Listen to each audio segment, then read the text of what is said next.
take the tank on the disk and use a screwdriver to turn left 3 times. After, we can move in the head. Then we were using DTF Printhead moisturizer to make the printhead the face not dry.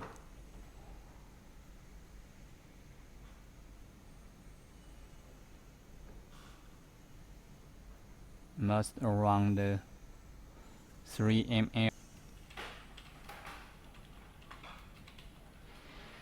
And moving the cartridge head to the right and cover back.